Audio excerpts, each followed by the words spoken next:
Hello, Karthik. Hello, Karthik. Do you hear me? Hello, Karthik. Am I audible?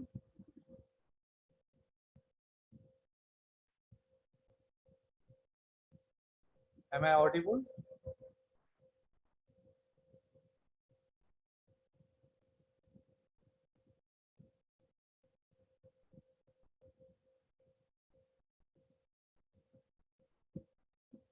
Hello, Karthik.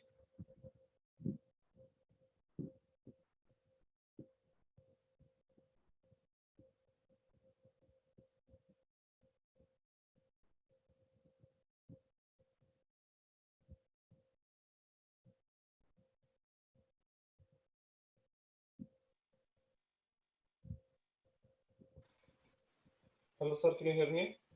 Yes, yes. Now, yes. It is okay. Yeah, my microphone had some problems. Okay. Are you ready? So, should I start? Hi, sir. I'm ready. Okay. So, after a long time, means you got a 3 to 4 days gap. So, I hope I didn't forget anything which I discussed. Yeah. Okay. So, what was the last topic? Means what I covered the last one. Defining topic, defining constant. Defining point. Okay, that is done. So today I will jump on the what operators. But before operators, a few concepts are left. So first, let me finish those things. So very first.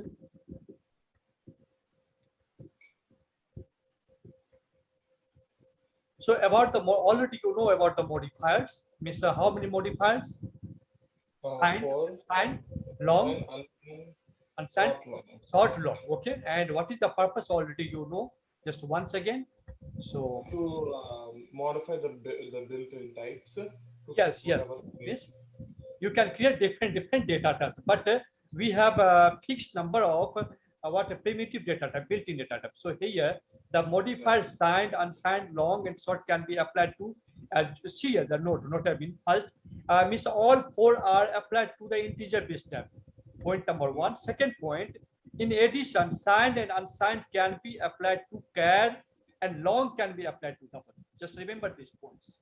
Once again, signed, unsigned, short, long, applied to integer. The second point is what? Signed, unsigned, applied to char. Third point is what? Long can be applied to the double. Yes, it is clear, Karthik? Remember this one. Okay, don't mix up. So what is the next one? So the modifier signed and unsigned can also be used as a prefix to long or short modifiers, means like what unsigned long is, what signed long is. So you can also use this one. Okay. So unsigned long is this is the example. C++ allows a short notation for declaring unsigned, short, or long integers. So you can simply use the word unsigned, short, or long without integer. Okay, so it automatically implies that. So it is clear. So once again, now qualifier. Remember, total 3 qualifiers. But Karthik, you have to concentrate on the 2 1. Okay, const and volatile. Already I discussed about the const, means your variable may not be changed. That is the fixed. Okay, so here I mentioned the points. So in case of the const qualifier, objects of type const cannot be changed by your program during the execution. But what is yes? Yes, tell me. When you talk, I hear some sort of background noise. Could you try turning your mic on and off, because it's harder for me to hear because the background noise is hitting active. Okay, Miss, you are getting some problem related to voice. Yeah. Try to turn your mic off and on just to see. Yeah, just time. I think it's better now. It is better. It is better. I think Yeah. means due to the fan, you may get the problem. Now it is okay, Karthik. Yes. Okay, okay. So from the my side, it is everything is fine. Just check on your side also. So what about the volatile? So the modifier volatile tells the compiler that a variable's value may be changed in ways not expressly specified by the program. Just theoretical, just remember this one. Const that is fixed, and in case of volatile, means that object of variable means can be varying its value. Okay, don't in this time don't focus on the restrict, guys. Okay, but remember 3 types of qualifiers available in the C++: const, volatile, and restrict. Now coming on the storage classes again. Okay, storage classes, only you are familiar about the static. I have given you the short discussion about the static, but it is time to discuss each and every storage classes available in C++. So how you can define a storage class? What is a storage classes? So a storage class defines the scope, that is visibility, as well as lifetime of the variables. 2 terms we have. The scope means the visibility of the variable and lifetime of the variable and or function, not only for variable, Karthik, it is also for functions. Okay, so later when you learn the function, you can apply such storage classes in the function also. Okay, understand? So in the C++. So how many storage classes I have? So out of 5 types total. But you have to focus on the first 4. Okay, so auto, register, static, extend. Okay, let me discuss one by one all. So see here, Karthik, whenever you declare any variable within the function, int num, int a, int b, what a float cell within the function, what happens means by default it is taking the auto. Auto stands for automatic. Okay, its full form is what? Automatic. So by default it takes the automatic storage classes. Got it? In case of automatic storage classes, as a programmer, you need not to mention that one. It is the optional. Understand? For example, either you can write int num or auto int num. Got my points?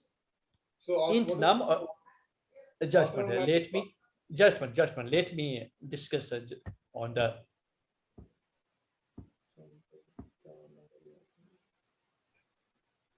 See here I'm writing, but suppose within the function in int main. Okay, here I'm writing what? Int m. Again I'm writing what? Float, suppose shell, etc. Suppose again I'm writing char gender. What happens? I didn't mention any storage classes, but in all the case, what happens? It takes by default the auto, auto storage classes. Remember. What does auto do again, sir? Just auto storage class. Got it? So here also same thing. Here also same thing. Got it? So miss also you can write for simplicity what like what? Auto int m, auto float cell, etc. So what is the there is no difference. Means here in the above case it is default, means by default taking the auto storage classes for the variable n, cell and gen. But here just it is a readability purpose, just you are mentioning. Understand first this points. Okay, now coming on the points of what happens, what is the difference between auto, register, static, extend. Okay, so let me discuss one by one. Okay, so just a minute. So about the auto, so the auto storage classes. So once again, Karthik, just remember 2 points, very important 2 points about the storage classes of any variable. The 2, what is the 2 words? A scope, that is visibility, and lifetime of variables. Once again, Karthik, so see here in the just I'm explaining here. In case suppose this is not the main, suppose this is your another function. For example, void. Suppose my function fun. Okay, within the my function you are declaring something. Now what happens in the below also you have something void addition. In the below also you have something, etc. On the top what you have the main. So what happens when control comes out from any function, so that variable is destroyed from the RAM. Remember.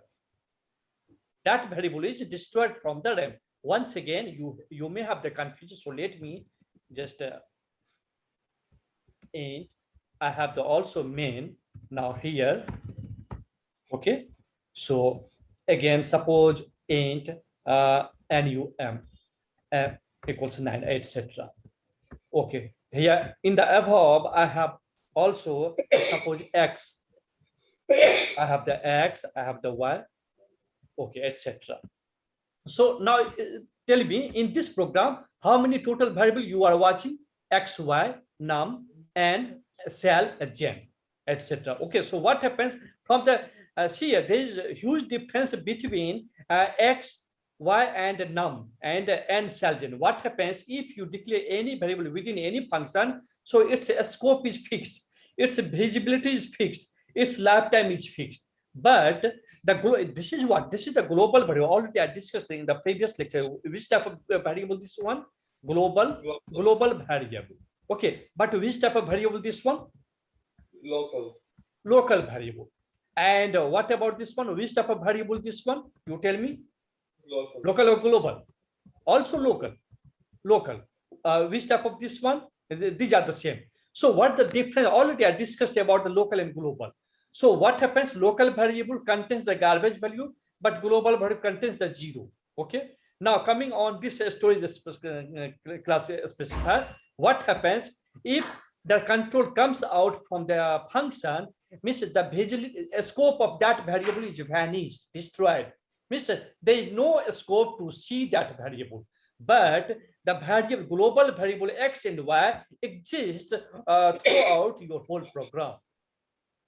Understand? You are you fit, Karthik? Are you fit? You have any problem? Okay,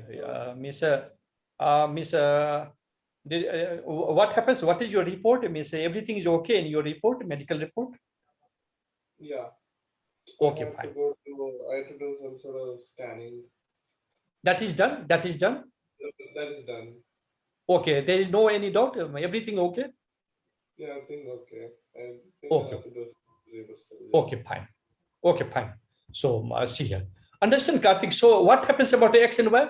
X and y, because it is the global variable, so its scope is what better than the automatic, means and cell, etc. So means what visibility is also extended in case of the global variable, but in case of automatic variable, its visibility is what only within this function. When control comes out from this function, its visibility is also gone. Okay, understand the points remaining you can understand from the programming. Okay, so just remember this one. So what the difference between auto and what sorry, non-automatic? Remember two words: automatic variable, non-automatic variable. Automatic variable is what? It is defined generally within the function. Okay, what is the scope for this variable? What is the lifetime for this variable? The scope and lifetime both are existing within the function. Outside of function, it is vanished, it is destroyed. There is no scope for the automatic variable. But this is not the case for the non-automatic variable. Okay, so remember this one. Now coming on the next points. Okay, so so auto can only be used within the functions that is a local variable. You should not use the auto keyword for the global variable, etc. Understand? If you are declaring any variable outside the function, before the curly brace or after the curly brace, you must not use the auto keyword before that. Understand? Always you have to use with a variable which is declared within the curly brace, means within any function. Remember? Okay. Next one. So what about the register storage classes? So first, see here, Miss, have you any idea about the looping concept, Karthik? Looping concept? No. I think it may have, but I'm not sure of the name. I think I may have heard of it. See here, if you want to print Miss hello 1,000 times, so what happens? There is a loop concept. Means I will put such statements hello, and what happens? That program will execute 1,000 times. Means I put that in the loop, and this is the job of the loop. Means it is printing 1,000 times. Means loop means repeating something, repetition, repeating something, repeating some job. repeating your activity. Got my point? Okay. Yes, sir. So see here, if you mention some variable which is involved for the looping statement, then what happens actually means in that case it is better to use the register storage class instead of the automatic. Why? Try to understand. Means in case of the automatic normal, what happens? Control jumps from the CPU register to the RAM, CPU register to the RAM, CPU register to the RAM. But in case of the register, what happens? There is only means what a program concept means what there is running concept for the CPU only within the CPU register. Means it won't go to the RAM portion and coming here, going to the RAM portion and coming in the CPU register. So it is generally used for the what looping variable. So what happens? Time is saved. Okay, and also what botheration is saved. Okay, so this is it. So register storage class is used to define local variables that should be stored in a register instead of the RAM. See here, actually we have the two concepts for storing the information in the RAM, generally in the RAM and data are placed, but also we have the register concept. You might have the knowledge about the CPU register. Okay. So what happens actually, any mathematical operation is performed, so that is done actually in the CPU register, not from the RAM. Actually from the RAM, it is fetching the information from the RAM and storing into the CPU register. Now arithmetic performance is performed. Got my point? So in case of the looping variable, means that variable values is stored into the CPU register instead of the RAM. So what happens? Obviously, suppose in case of the 1000 repetition, obviously time is saved. Okay, because CPU is not going to the RAM because that information is held in the CPU register. So CPU register to register, this is done. Okay, so this means that the variable has a maximum size equal to the register size, usually one word. So each and every register size is fixed, that is one word. Okay, what do you mean by one word? We have the byte, we have the word. Do you have information about this one? We have the something what a tuple. We have tuple, we have the word, we have the byte. Byte is actually 8 bits, but word is what? It is 32 bits. Remember this one. What is tuple? A tuple is what? Tuple consists of the 4 bit. Remember, you must know such things. Tuple consists of the 4 bits. One byte consists of 8 bit. One word consists of 32 bits. Remember this one. Understand this point, Karthik? Okay. Yeah. So and okay. Now see here how to use this one. Just like the register is the keyword and int miles. So without register keyword, with register keyword, what happens? What is the difference? So means the processing is fast. Time is saved. Understand? So this is the main point. Now, but registers should only be used for the variables that require quick access, such as the counters. Don't worry, Karthik. Just focus. First week, 7 days, 10 days, focus on the concept. Okay, when I start programming concepts, okay, then you will enjoy all such things. Okay, so it should also be noted that defining register that does not mean that variable will be stored in a register. This is a main point. What if you use the register keyword here? So there is no guarantee that compiler will accept your request. It totally depends on the what system architecture. Understand? It is just a request. If it has the availability, then it means what request means your request is fulfilled. Otherwise, your request is not granted. So it means that it might be stored in a register depending on hardware and implementation restrictions. So once again, Karthik, or auto keyword, register keyword, no, at least 50% you get the concepts. Remaining 50% is left for the programming portion. Understand my point? Have you any doubt? Tell me. Yeah, any doubt? Tell me. You frankly tell me. Yeah. Okay. Once again, what's the difference between automatic variable and non-automatic variable? Automatic is local and non-automatic. It does not have to be local. Okay. What's the benefit? What are the main 2 points for any storage class? That two words. Those 2 words. Tell me. It's the default source class and the scope and No. Those 2. Yes. That is a scope, that is visibility, and second word is what? Lifetime. Okay. Okay, so this is the difference. So for the what non-automatic variable, lifetime is extended, okay, throughout your program. But for automatic variable, lifetime is fixed to within that function in which that is declared. Remember. But what about the register storage class? The register source class, it's stored in a register and we CPU have register. Yeah. It stores that variable in the CPU register instead of the RAM.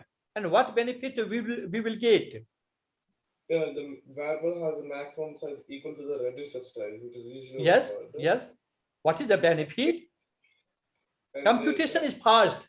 Computation is fast because it want to go to the RAM, because every time generally it is going to the RAM, taking the data and coming just into the CPU register. So in case of the loop, for suppose what 1,000 times executing, so 1,000 times it will go into the RAM, coming here, going to the RAM, coming into the CPU register. But in case of register, what happens? Only one time it takes the data variable and store into CPU register. Now all the operations are done within CPU register. Understand the points?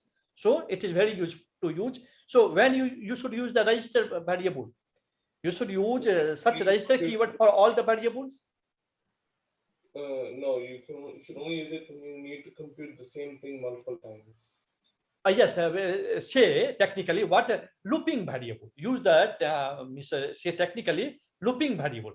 We always should use the register keyword with the looping variable. Got my point? Okay. What is the main points in the note having? There is not 100% guarantee that your request is granted. It totally depends on the hardware and platform. Understand? So it is a request for the compiler.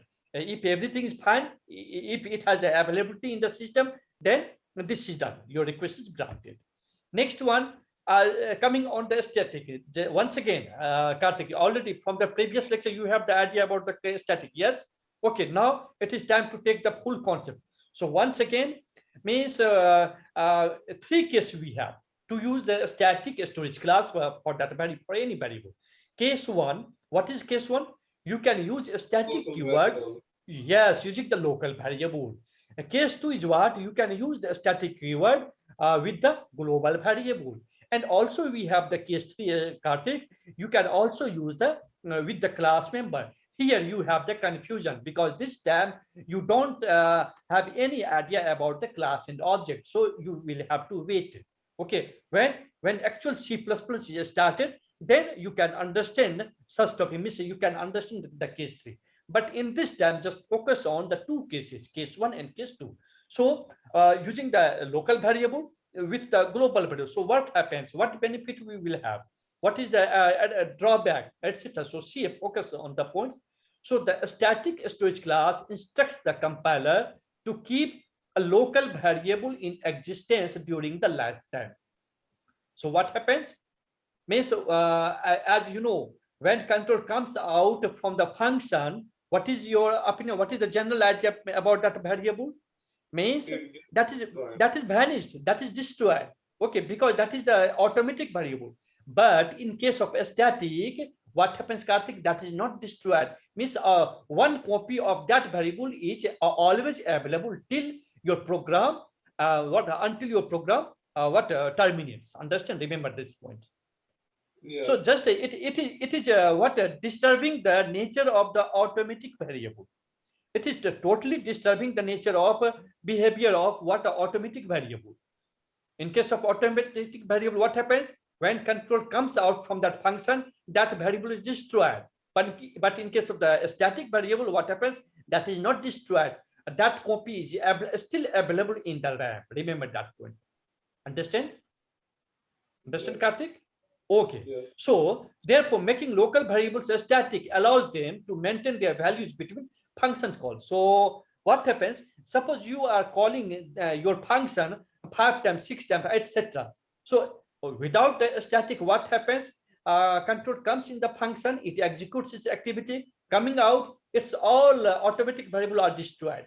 Again, function is called second time. Again, in the RAM, allocation is done. Execution is done. Again, coming out, what happens? All are destroyed. But sometimes in the project, I need to keep that variable. Okay, not all. Some specific variable I need to maintain in the RAM. So what is the solution? Just instead of the auto keyword, I have to use what? A static keyword before that variable. Got my point? It is clear or not? Okay. What about the global? Yes, tell me, you have doubt, any doubt? No, no. Okay. So case 2 is what? You can also use the static keyword with your global variable. So what happens? The static modifier may also be applied to global variables. So when this is done, it causes that variable's scope to be restricted to the file in which it is declared. What happens? What is the meaning of this one? So see here, what is the general concept about the global variable? I told you several times. In case of what having 10 files in the single project, you may need to utilize some variable which is declared into the last file, and you can use that into the first file. So yes, no problem, you can use that because that is the global variable using the extend keyword. But if you want to restrict, Karthik, means that global variable must not be accessed in any another file except this one, then how you can restrict? This is the question. So very simple answer is what? We have the static keyword. Just I have to use the static keyword before that global variable. So what happens? Means obviously its scope is limited. Without a static, what happens? Its scope was what? Within all the 10 files. But using the static, what happens? It is known only within this file. Understand, Karthik? Clear? It is clear or not? Yes, it's clear. Okay. So, when you have to use the static in the global variable? When you want to restrict that variable only into that file and not to other Yes, files. right. Excellent. Without a static, what is the general concept? Means that variable is known in each and every file in the project. Understand? Okay. Yes. So this is the concept. So whenever this is your requirement, restricting that means such variable should not be used in any another file. Then you have to use the static keyword. I hope it is clear. And I'm not discussing the case third because you don't have any idea about the class and object. So I will complete this one in the future, okay? In the OOP concept, Karthik. So what about the extent? Again, I discussed about this one. So, Miss what you have to tell the compiler that Miss such variable are already declared in anywhere, in another file or anywhere. Got it? Just otherwise, what without extend keyword, what happens? Compiler may be confused. So you may get the error. Understand? So not getting the error. So what you have to use? You have to use the extend keyword before that variable. So what happens, Karthik? It just tells the compiler, means don't worry, it is available, it is declared somewhere. Okay, just I am using this one. Got it?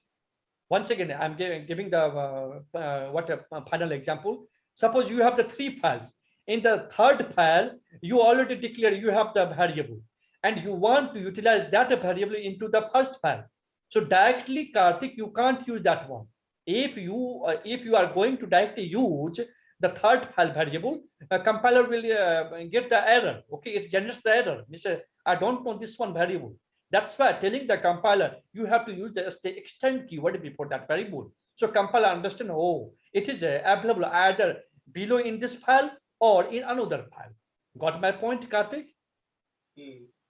Okay, so what once again repeating, what about auto? What about static? What about extend? What about register? In the short means within 1 minute, just you explain me about 4 things. For auto, it's the default storage class. And yes. It be local variables, and the scope and lifetime are in the function. Lifetime. What is the lifetime? What is the lifetime and visibility? Scope and lifetime are in the function. Within the right. Excellent point. Within that function. What about the which one? First, tell me about the register. For register, it can be used to define local variables that are stored in a CPU register instead of RAM. And yes. it has looping long things, and like instead of using printing hello yes. 100 it is generally used in the looping variable. Correct. And one more point, this is not the case. I mean, it is always used in the local variable. It might be used with the global variable, but this is the rare case. What about the static? What about the static? For if you use static on local variable. First, Karthik, you tell me, in case of a static, how many cases you have total? There are three cases you could do: Which one? local, global, and class member. Don't say local global.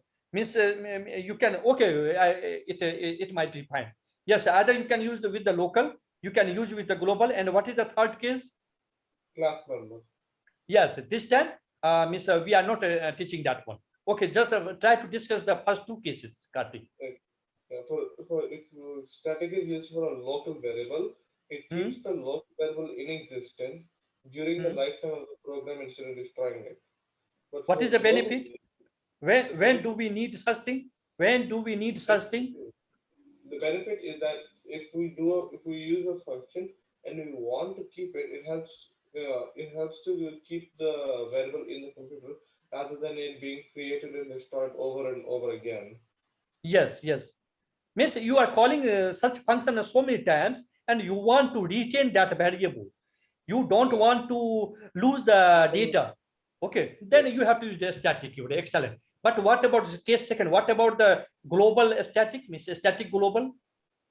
Global variable, if you use static with the global variable, it causes the variable scope to be restricted to the file it was declared. And this is beneficial in that if we have multiple files, we can only restrict that variable to that same file so that we can use the same variable name, same global variable names in different files without the data going into the other files. Without a static, what happens? Without the static, the global variable will be accessible through all of the files. Yes, in the project. Excellent, Karthik. Excellent. Okay, fine. Okay. So the external storage class is used to give a reference of a global variable that is visible to all the program files. So when you use extern, the variable cannot be initialized as all it does is point the variable name at a storage location. So that has been previously defined. When you have multiple files, this is third point, notice the same, which you explained also. When you have the multiple files and you define a global variable or function, and see, Karthik, not for the variable, you can also use such thing with the function also. Okay, so a static variable and what sorry, miss extern variable, and also you can use extern keyword with the function also, which will be used in other files also. So then extern will be used in another file to give reference of defined variable or function. So once again, see here, remember only one point, only this is the complicated one, no need of remembering all such things. It simply tells the compiler that don't generate an error, okay, means it is available, it is declared somewhere else, that's all. Otherwise, without extern, what happens? It will generate the error. Understood, Karthik? Simple. Yes. Okay, just for understanding, extern is used to declare global variable function in another file. So the extern modifier is most commonly used when there are two or more files sharing the same global variables or functions. Okay. So mutable, don't So, focus on this. sir, Yes. Yes. could you go back Just to one. the last slide? I'd like to just finish the notes. This one Can you go back? Yeah, or that one. just one. Yeah. No, This one. no, the extern one. Extern. Okay. Okay. Okay. Just one. Just one.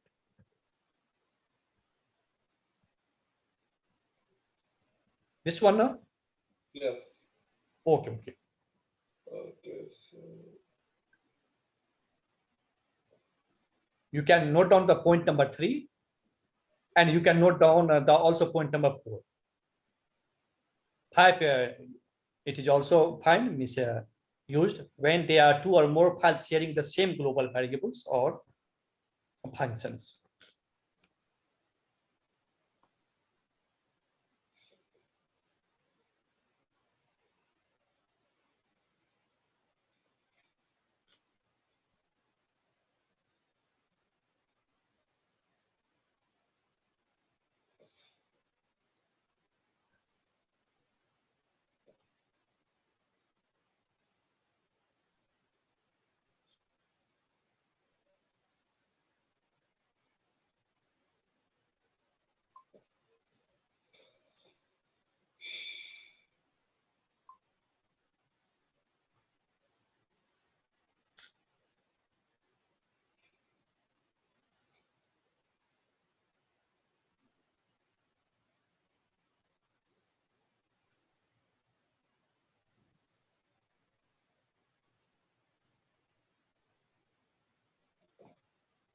So Karthik, what are all these things? Auto, extern, static register.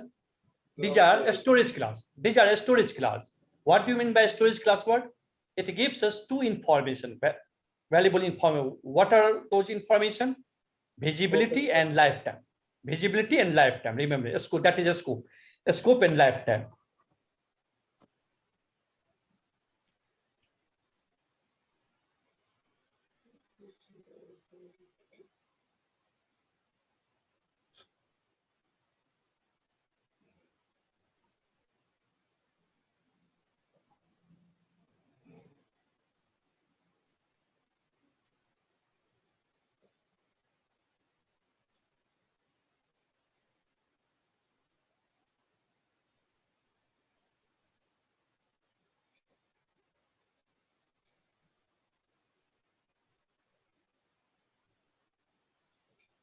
But in this time, I want to give you some demo for the extent so that you have the clear concept about this one. It is finished, Karthik? Almost, last point. Okay.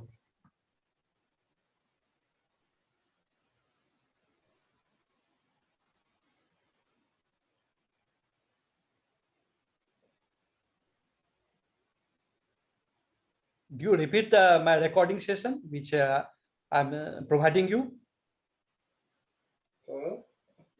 Recording session? Do you access that? Recording session? Do you access that? They should access, yes.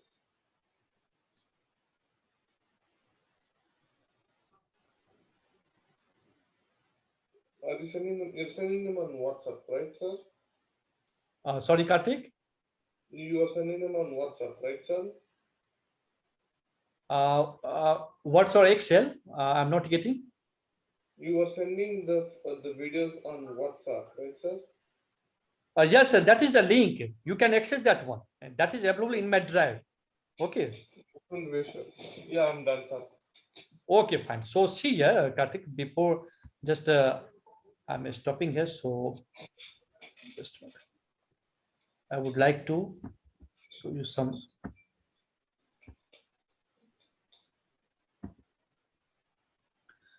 So see here, I have the example based demo for the extern. Just means see here, this is not the two different main file. This is within the one project. Means in the just matter.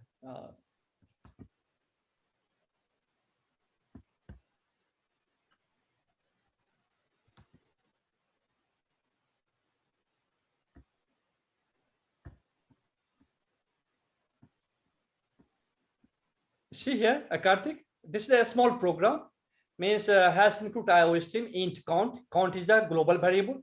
Extern void write extern. Right, what is the write extern? It is the function. Okay, but this function is not defined in this file. In this file, only you have the main function, Karthik, and here in the main we have the count, means assigning 5 into the count, and I'm calling the right external function. Means do we have declared the right function in this file? No. No. So where it is available? It is available into another file here. So see here. But remember, there is no main file. Okay. So what happens in this second file? I have defined my function right extern, and it simply gives some information outputting counted. Okay. And what you are observing again here, it is the count. And before count, you observe the extern keyword. Okay, so what does it mean? Actually, means in this second file, it tells the compiler that this account is not declared in this file. Actually, it is declared in the some previous file. So don't generate the error. Count is actually, it is the variable of the first file, not of the second file. Got this point?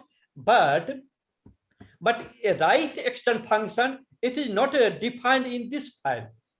Okay, it is defined into the second one here. This is the body. Got it? So means what in the first file I want to call that function right extern here in the main. So that's why if you omit the extern keyword, then what happens? Compiler will generate the error. So what is the benefit of this one?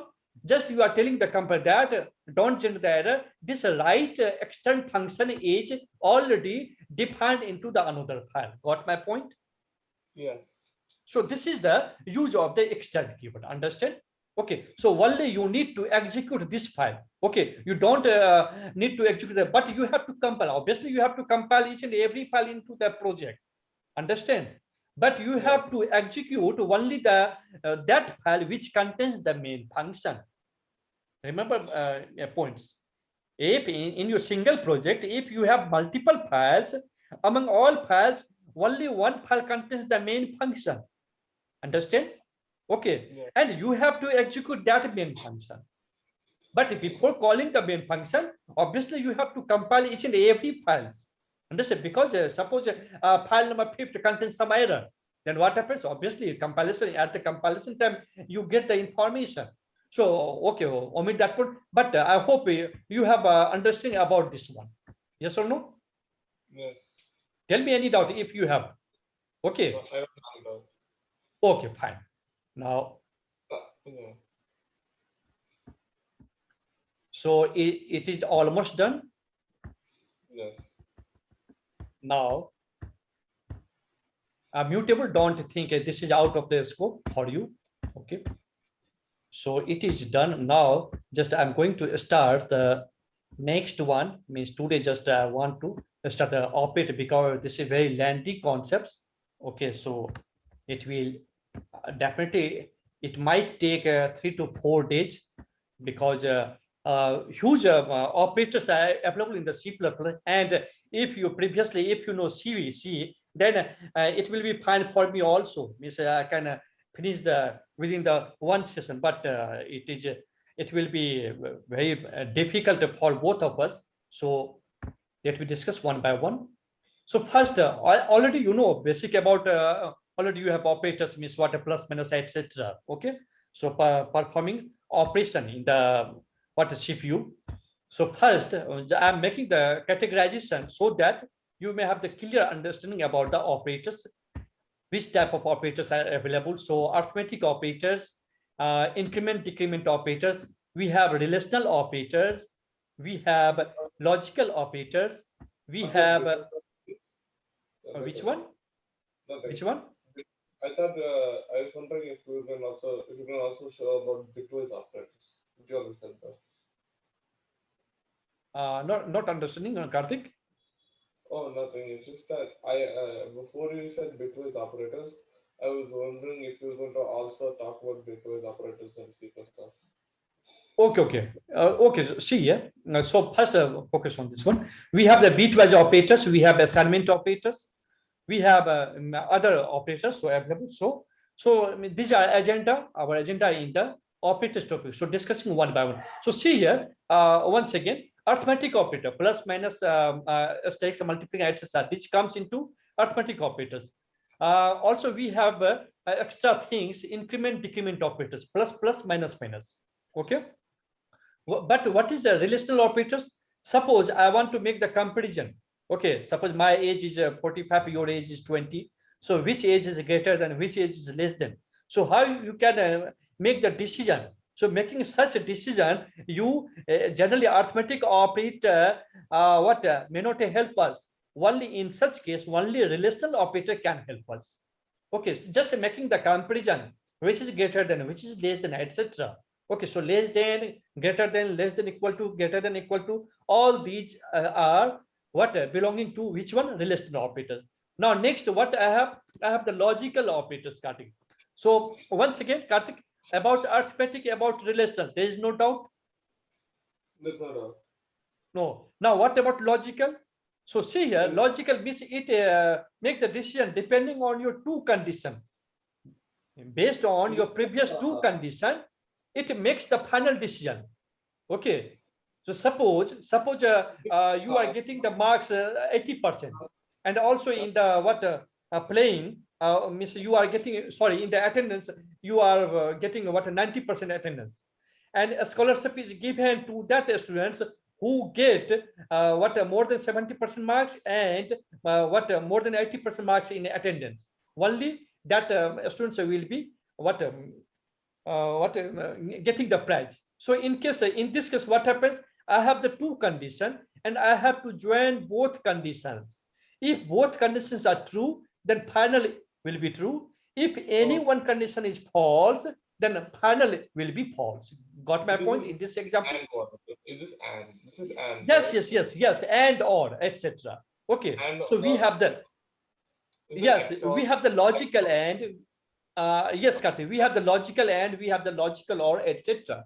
So I have a I'm sure you have the clear concept, difference category about arithmetic operator, about relational operator, about logical operator. Total three variety, different variety. There is no any confusion. Okay. Now coming on the bitwise of last one, bitwise operator. See, it is totally different. Actually, this is but this is a very powerful operators, especially in the digital computer organization, especially in what embedded system, also sometimes in the IoT also, because see, as the name implies, actually it such operator works on the particular bit of that data. Suppose I'm giving you what a five. So obviously for the 5 digit, we have some binary number. Yes or no? Yes. Yes. So in this binary number, yes, we have the combination of 0 and 1. And sometimes I may need to work on the particular bit, first bit, second bit, third bit, etc. So working on the particular bit, so we need a special operator that is called the bitwise operators. This time, just to get the just a small concept about each and every, what is the difference between each and every, so that you should not be confused. Assignment operator, this is the simple one. Means through the assignment operator, you are assigning some value into your variable that is equal to n equals 5. What you are doing here? You are assigning the 5 data into the n variable. Got my point? So how it is possible? Using the assignment operator, it is possible. Also, we have the other one, but in this time, just focus on the fourth one: arithmetic operator, relational operators, logical operators, bitwise operator. I hope you have the clear variation about the 4-1. Yes, I think now just discussing. What are increment and decrement operators? Yes, just to wait. Okay, after finishing the arithmetic operator, then I will jump on the increment decrement operator. Got my point? Yeah. Okay. So then after finishing all such operator, then very important concept, that is operators precedence in the C++. Very important, means maximum interview questions are also arise from this one. Okay, operators precedence. I'm giving you a simple example. Suppose in your expression, Karthik, you have so many operators.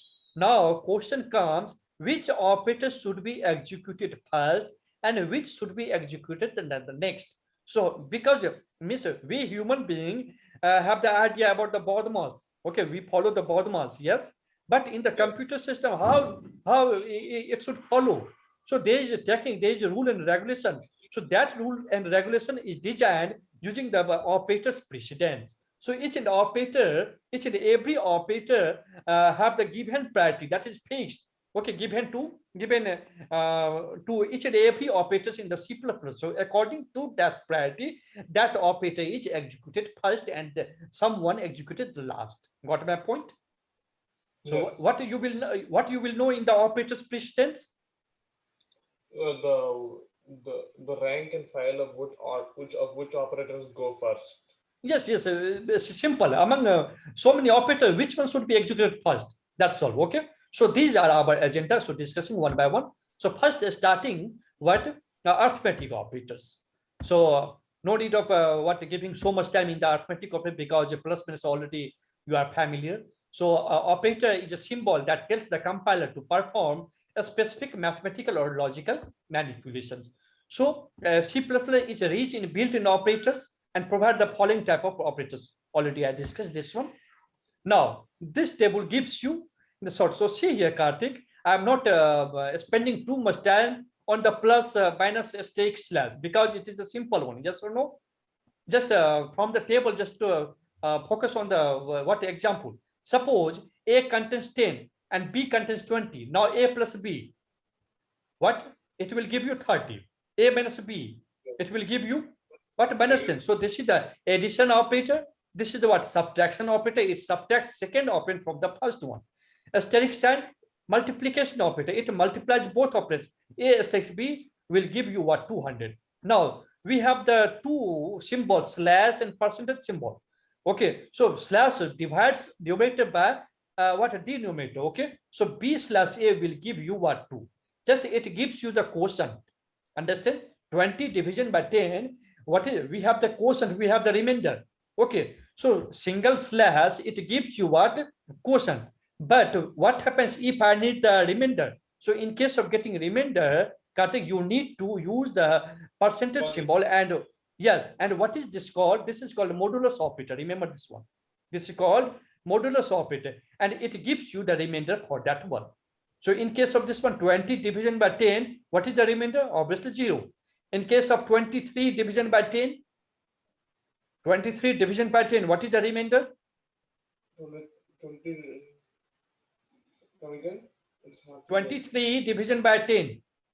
23 division by 10. What is the remainder? It would be 3. So you will understand. So when you have to use the first one, second one, you already know. Now, just coming on the increment decrement operator.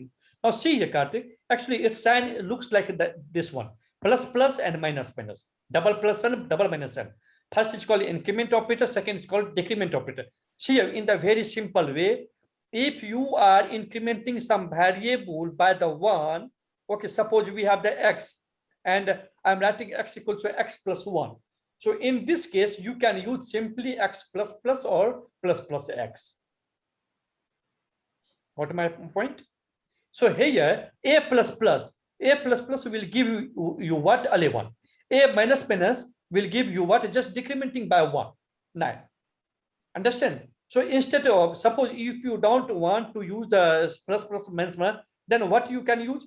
A equals a plus 1, a equals a minus 1. But remember, it applies only when if you are incrementing or decrementing by 1. Understand? Yes. If it is incrementing by 2 or more than 2, then you can't apply such operator. That is not called the increment operator. Increment decrement operator always increments its value or decrements its value by the 1. I hope it is clear. Very simple concept, Karthik. It is clear or not? Okay. yes, yes. Okay. Now just look at. So increment operator plus plus adds 1 to its operand. Okay, and the decrement operator it subtracts 1 from its operand. Very simple. So x is equal to x plus 1 is the same as x plus plus. Also, you can write plus plus x. So either you can use the this expression or you can use the this expression. Both are the same. Again, x is equal to x minus 1. Again, it is similar to this one. So using the increment decrement operator, you can write your expression in this fashion. But there is some time in which it is complicated. What is that case? So both the increment and decrement operators can either precede or follow the operand. Means you can use x plus plus or plus plus x. You can use x minus minus or minus minus x. Understand? But see here. So x equal to x plus 1, it can be written as plus plus x or x plus plus. Both are same. And this is called what? Prefix form. But this is called what? Postfix form. Means first one is called what? Pre-increment operator. And second one is called what? Post-increment operator. Just tell me. Nothing. Means in the both increment decrement, we have the two naming convention. What? Pre-increment operator, post-increment operator. Again, pre-decrement operator and post-decrement operator. What is the difference between these two? Just using the symbol already you are watching. If plus plus is written previously, if it is preceded, that is called a prefix. Means pre-increment operator. And in case of this one, it is called what? Post-increment operator. Same thing is applied for the minus minus also. When an increment or decrement is used as part of an expression, so important difference in forms. What is that one? If you are using prefix form, then increment or decrement, it will be done before rest of the expression. And if you are using postfix form, then so Karthik, let me explain this on the notepad because you may be totally confused. So here I'm writing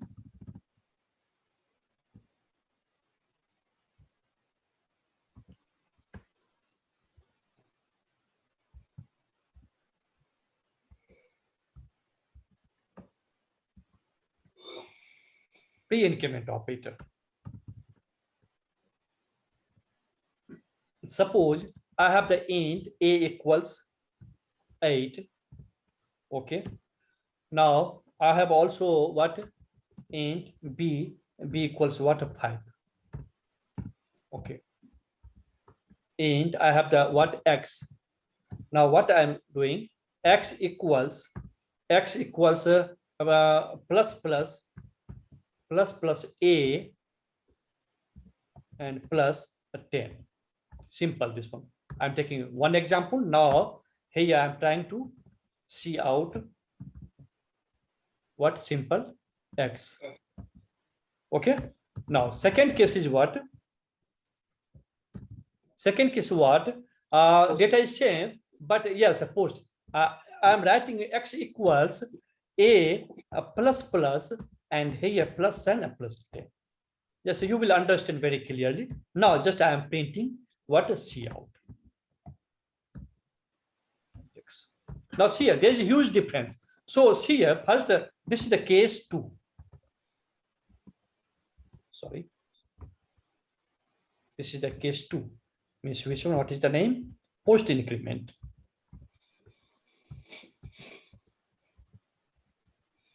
Now see here, first focus on the case 2. So what happens? First, what is the value in the A? Karthik, what is the value in the A? 8. And it is the post increment. So what happens? Means incrementation is done later. What is the main point here? Remember, incrementation is done later. Okay, so first value of A is taken, that is 8 is taken. Okay, so 10 is added into 8, and then means in the background A is incremented. Got my point? And here also try to execute this one. What A? And also in the above C out A. Now you have the clear difference between both. So what happens? So what is the value here? What is the value in the X and what is the value in the A? First one, X, what happens? So 8 plus 10 means what? 18. So value of X is 18. And value of A is what, Karthik? Value of A is what? 8. Oh, alone 8, but added together will be no, 9. Actually, A is incremented. A plus plus, it is a post increment. So value of A is incremented later. Here I am giving the what? It is incremented later. But in this case, what happens, Karthik? See here. In this case, a 10 is added not on the A, 8. First here I am noting down. First, A is incremented. Later, okay, what happened later? What is the operation is done? Operation is done. I hope you have the clear concept from these two examples. So what happens? What is the value of the X here? X would be 19, right? Adjustment. So what A is increment 9 and 9 plus 10, that is 19. Got my point? But what is the value of A? What is the value of A? It is 9. So 9. So in both cases, there is no change in the A, but there is a totally change in the value of X. Got my point? So remember, very simple to remember. Okay, in case of pre-increment, first it is incremented on which incrementation operation is applied. First that is incremented, then final is performed. But in case of post-increment, means incrementation is done later, means post. First operation, normal operation is done, later incrementation is done. Now you tell me what confusion you have, Karthik. No, I don't really have a confusion. That can actually, since See, Karthik, again, if you have still first, again, just go through these two examples, case 1, case 2. Very simple. Then you can better understand all the future examples. First, focus on these two. Once again, I'm repeating in case one, first value of a is incremented. Okay. What is age? Previous age 8. Now it becomes 9. Now this 9 is added into the 10. So 9 plus 10, that is 19. So x becomes 19. Okay. But in this case, Karthik, case 2, what happens? Case 2, a is not incremented this time. First value of a is taken, that is 8. 8 is added into the 10. Later in the background, after taking that value, miss, see, remember, we have the two operation. We have the normal plus operation and we have the increment operation. Yes or no? Now, question is what? Normal plus is executed first or increment is executed first. This is the question. So it totally depends on which type of increment you are using. It is pre-increment or it is the post-increment. If it is the pre-increment, so first that is incremented. Later, normal operation is done. If it is the post-increment, first normal operation is performed. Later, that will be incremented. Getting my point? Yeah, I got that. Oh, I think you have the confusion, Karthik. Digest this one. This is important. I never really. This is the first time me learning. I think I have to get used to the fact. Oh, no problem. I have a lot of examples. So I will explain that one. So this time, at least 25% you are getting or not? I got it, sir. But I think it's because that ever since we were young, there were always teachers like normally, no matter how you add it, in the end, based on how it's written, it would look like it'd be 19. But Yes. pre-increment and post-increment, the way they're written makes it a bit different for me to understand. Like Yes. because normally when you write things down, if you write it like that, it'd be 8 Yes. plus 1 plus 10, which always seems to be 19. But Yes. sounds weird in that it doesn't include that extra 1. Yes. That's why I think it'll take some time for me to understand. Okay. So I hope, Miss, you have the good concept now. So just go on the name, pre-increment operator, post-increment operator. Pre-increment operator, first increment is done.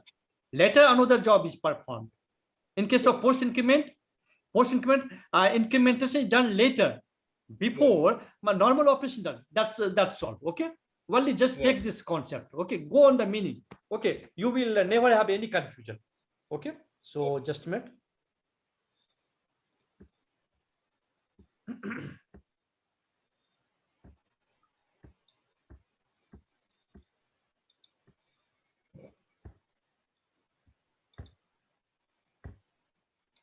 So I hope, Miss, now it is very understandable. If you are using prefix form, then increment or decrement will be done before rest of the expression.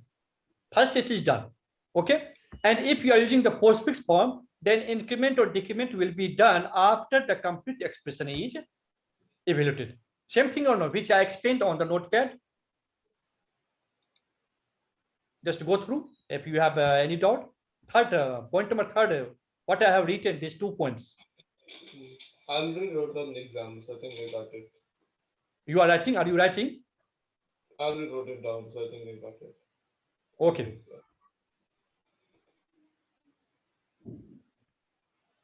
Just go on the meaning. Okay. So obviously we have overall 2 operation, normal operation and this one, increment decrement operation. So question is, which one should be executed first? So totally depends on which operator you are using, pre or post.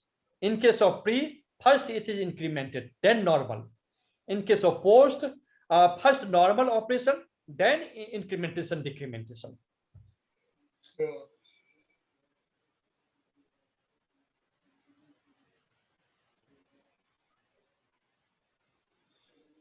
Yeah, I think I finished, sir. It is done, Karthik? Yeah. Okay. So, I already got the example you showed on Notepad, so I think that will help me enough. yes. Again, don't worry. Again, I'm showing you in the program. Don't worry. So I have, so you can better understand from that. So in just a minute, so starting from the. So see here, Karthik, I'm not showing you this simple plus minus slash. This is simple one. Yes. A contains 21, B contains 10, so C equals A plus B. What you will get? Value of C. C equals A minus B. What you will get? Subtraction. C equals A asterisk B. What you will get? Multiplication. C equals A slash B. What you will get? Division. Quotient. C equals A modulus operator B. What you will get? Remainder. C equals, now you tell me here. But in this example, there is no difference. There is no confusion. Okay. You have the confusion which I explained on the notepad. But here we have only one expression, C equals A plus plus. So in both cases, either you can write C equals A plus plus, here I'm writing, or also you can write what C equals plus plus A. See here, Karthik, there is no difference. Either you can use this one or this one. There is no difference. Got my point? Yes, but the difference in operations, right? Yes, see, simple, Karthik, because there are no two operations. Overall, means there are only one operation, incrementing A. Yes or no? But in the notepad example, I had the two operation. Getting my point? On the notepad, we have the two operation. But here, only one operation. Okay, so there is no that both are the same. So what you will get? Value of A in the both cases. So what C is incremented. In case of the below one, C equals A minus. Again, still both are the same, Karthik. Also, you can use what C equals. You tell me minus. Oh, sorry, minus A. Both are the same. Understand? In this case, there is noise. So I'm not executing this one, but I'm taking the another one, increment, decrement. Now, just focus here. So A contains 21, see something. So value of A will not be increased before assignment. That is C equals now. C equals A plus plus. Now it matters, Karthik, here. Okay. So see here, we have the two expressions like this one, and also I have here this one. Once again, this one, and also I have this one. So there's a huge difference. This is not the previous one, like previous one. So in this case, what happens? Now you tell me, already you have the idea. So which value comes in the C variable? You tell me. 1 plus A, which would be 22. 21 is coming in the C, or 22 is coming on the C? 22. Right? Not 22, you are confused. So it is post increment or pre increment? Oh, it's post increment. So 20. So incrementation will be done later, Karthi. First normal operation done. What is our normal operation? Assigning value of A into the C. What my point? So first that is done. The later that is incremented. Got my point? So what is the C? C becomes what? Same 21, but A becomes what? A becomes 22. Understand? So after expression, age increase. Now value page. So now you yes, Karthik. You said that C would equal 21, but the incrementation would occur later, right? In post. Yes. When would that occur? When would be that later? See here, A. First, you tell me incrementation is done on C or A. On A post incrementation on the A. So A is increased 22, but later. This is first what happens. Here I am explaining. First what happens? C becomes what? You tell me 21. Yes. Okay. Then second, what A becomes? A becomes 22. A becomes what? 22. Remember this point. I hope it is clear. So value of C is what? 21. And value of A is what? 22. Understand? So because this is the post increment, so incrementation will be done later. I'm telling you so many times, just go on the name. Pre-increment, it is pre-increment operator or post-increment operator? Post. It is post, so do that job later. If it is a pre, then do that job first. Suppose here in this example, what happens, Karthik? Value of A is not assigned into the C because it is a pre-incrementation. So what happens? First A is incremented. Here I am commenting out what first A is incremented. Then what happens? Then C is assigned. C is assigned this what new value of A. This sorry, new value of A. I hope it is clear. Yes. I hope it is clear. This comment.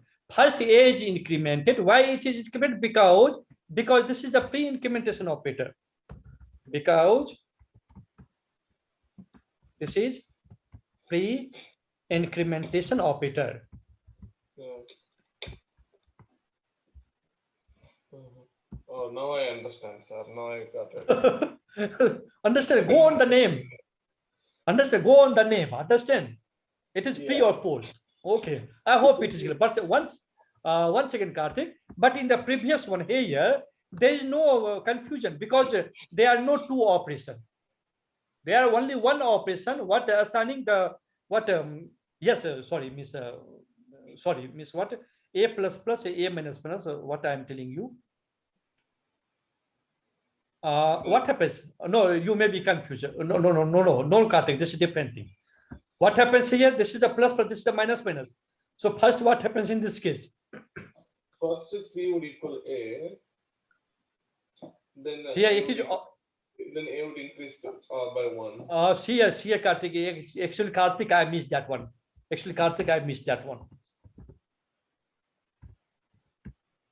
This is wrong. I missed that one. Sorry for that one. Interruption. Okay. Actually, what happens? Same concept which I explained here. Okay. So it is the pre-increment or post-increment. You tell me. Post-increment. It is post-increment. So what happens? First C equals A. It will execute. Means the value of A will be assigned into the C. Yes. Later A is incremented. Got my point? So it is a bit similar to this one. Similar to this one. Understand? So I missed in that case time. Understand? So don't be confused. I hope you have no doubt now. Go on the naming. It is pre or post. Accordingly, just evaluate that one. Understand? So yes. let me execute this one on the code block.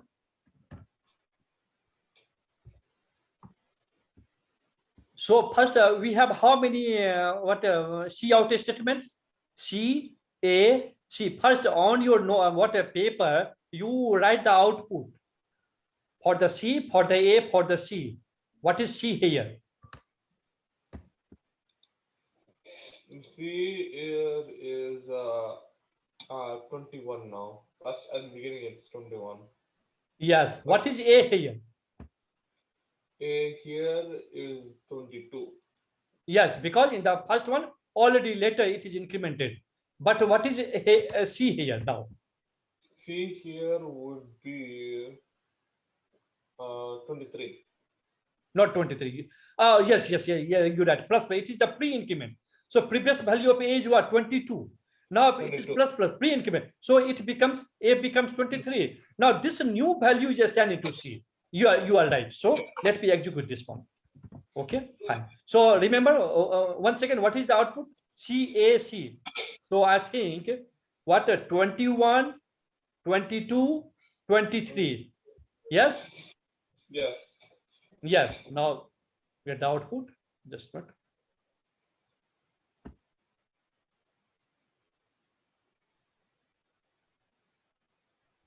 (21, 22, 23). So I hope you have clear concept about the pre. Means you should not have any confusion about pre and post. I'm telling you so many times. Just go on the name. Understand? That's all. Don't be confused about this one. Very small things, Karthik. This is why you are confused, because you are encountering first time such operator. Okay, Karthik. So see, Karthik, I'm stopping the session here. Okay, so later, in the tomorrow session, I will continue from the next operator. So first today, digest up to here. Understand, Karthik? Okay. Yeah. Okay, fine. So going to stop the session. Okay. Yeah. Have a good day, sir.